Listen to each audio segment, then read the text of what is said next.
the most astonishing, atrocious, heartbreaking thing happened. I can hardly say it out loud. At a Taylor Swift kids event, someone came in with a curved knife and slashed and stabbed and slaughtered 3 girls dead, others injured, wounded. The most astonishing thing. The perpetrator, it turns out, was the son of immigrants, not an immigrant himself, and his identity is not yet fleshed out, but just absolute heartbreak of this murder, triple murder, mass murder. And the local, in a small town, and the local community came out in angst and anguish against the murder, but against the fact that so many migrants have come to town, and blaming the migrants for the murder. And indeed, it was the child of migrants who committed the murder, according to police. It wasn't just demonstrations. It was heartrending, and it was a vocal demonstration from the voiceless. And then came news that someone on the street had a machete and was coming to where there was a vigil. Well, then these people rioted. There was an actual riot from people who were already in grief over the girls who were killed. And riots are violent. Riots are against the law. There were legitimate protests that day, but in the heat of things and hearing that someone was coming to the vigil with a machete, there was criminal violence.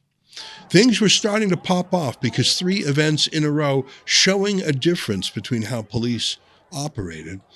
Our friend Tommy Robinson had just finished his huge rally in downtown London that was very positive and peaceful, but it was a rally about these same issues, about mass immigration, about the political class ignoring people who had concerns about it, about the media bias. It was about 2-tier policing and all of these things.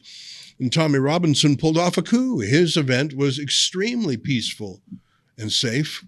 Tommy Robinson, who was on holidays with his family, took to Twitter to observe the riots that were happening and gave this warning message. And I'm going to play this message for you in full.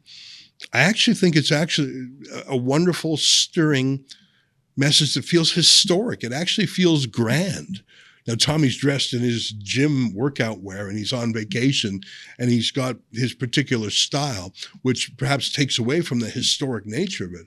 But I listened to this video by him, and I was deeply impressed. And I thought, Tommy Robinson isn't just a journalist, and he's not just an activist.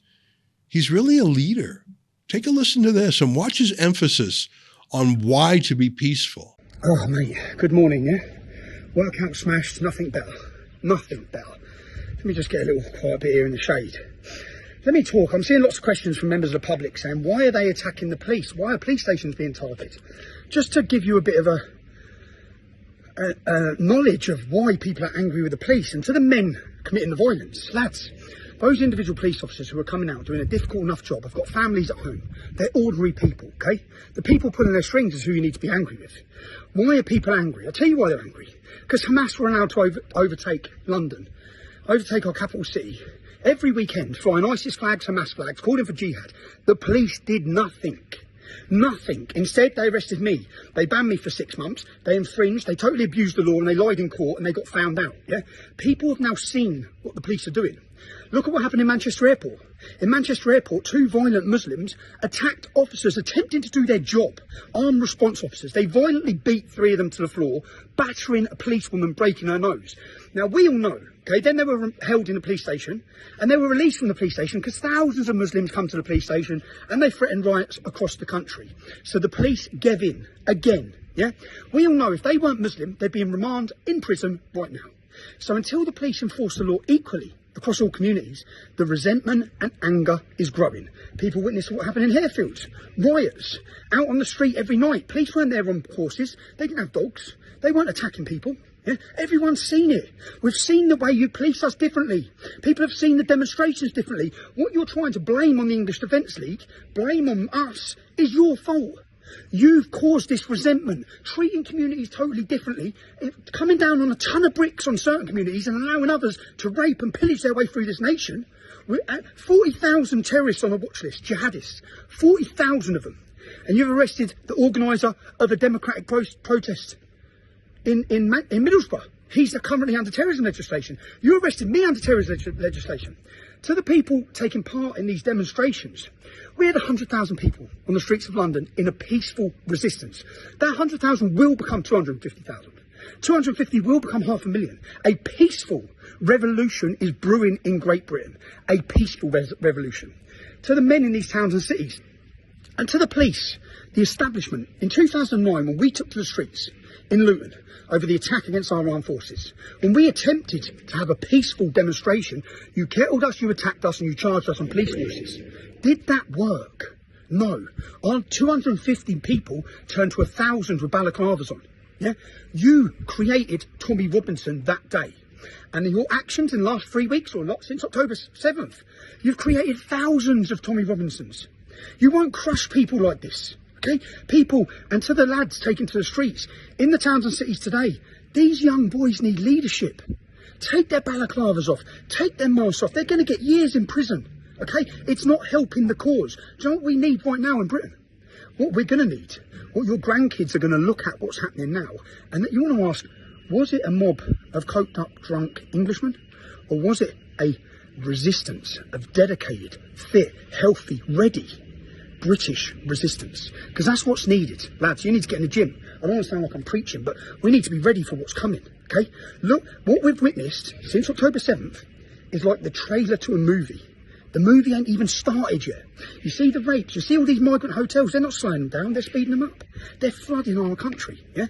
We either win this battle, where we don't become minorities and don't see every town and city in this country taken over by hostile jihadists, rapists, criminals, yeah? That's one outcome, or we win. Through peaceful resistance, we cause a revolution in this country, and the public are ready for it. Everyone's ready for it, yeah? The time is now. The time, and lads, up and down the country, in the towns and cities, these young boys are looking for leadership, okay? We had peaceful demonstrations in London because we had leadership.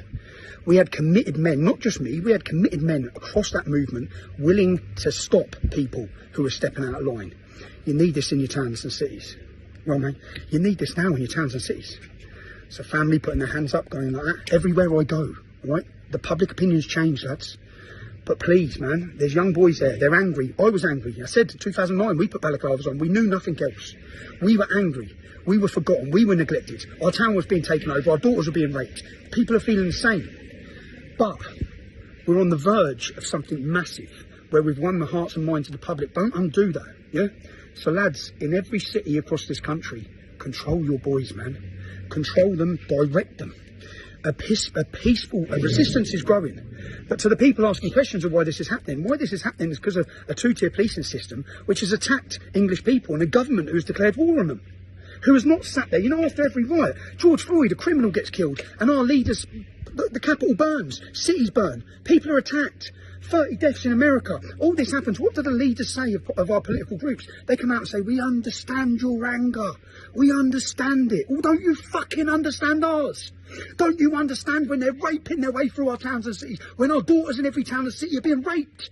Don't you understand why we're angry? You can't just call every mother and father far right or racist for wanting safety. What are they asking you for? Safety.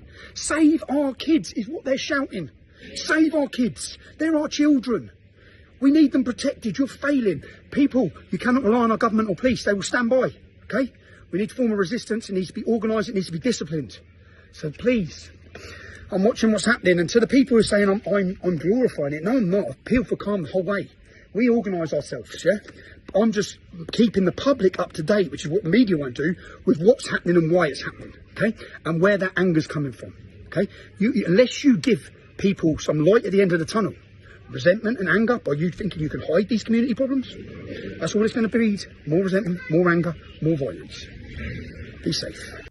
Well, some people took Tommy's message to heart, but by this point in time, things were so large, Tommy was just one voice amongst many. Riots broke out all over the United Kingdom. Protests and counter-protests, violence and counter-violence. There was violence, white people on migrants and Muslims.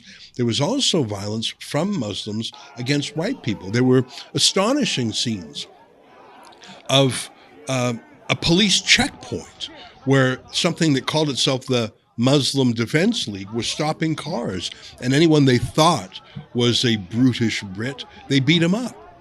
Another scene of Muslim men with 2x4s beating the living daylights out of one indigenous Brit.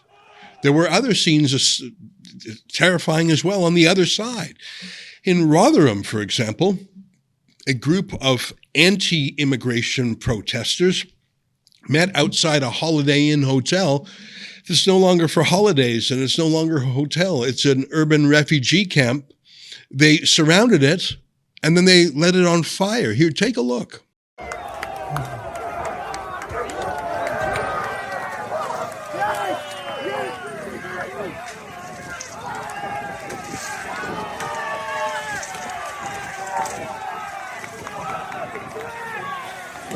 Stumped over, it's stumped over. We've tipped over boiling point here. Fucking hell. They're in there. Go in there!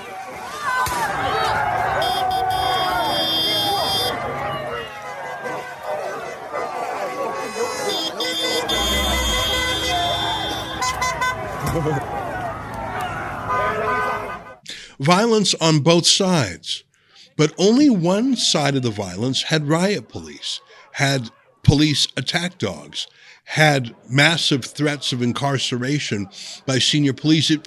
It was as if it was an experiment to prove the hypothesis that in the United Kingdom, you can get away with violence if you have the right political opinions.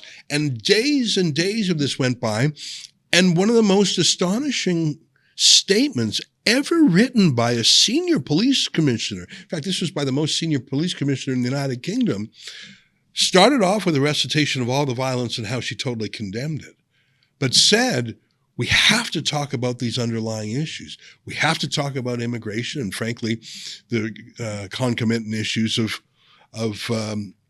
law enforcement. That police commissioner's letter was later deleted and revised. By whom? By whom? So all of this talk about crushing the riots, but only the riots, by the way, I'm against riots of all sides. But compare this to Keir Starmer, the new UK Prime Minister, seen here when he was in opposition, taking a knee for the Black Lives Matter movement. Now, the take a knee symbolism was an American thing. It was the American experience, and it was an American story of George Floyd. Why is a British Prime Minister taking a knee to be part of an American story with an American leader, an American personality, so bizarre? But again, he wouldn't take a knee for the 3 little girls who were murdered.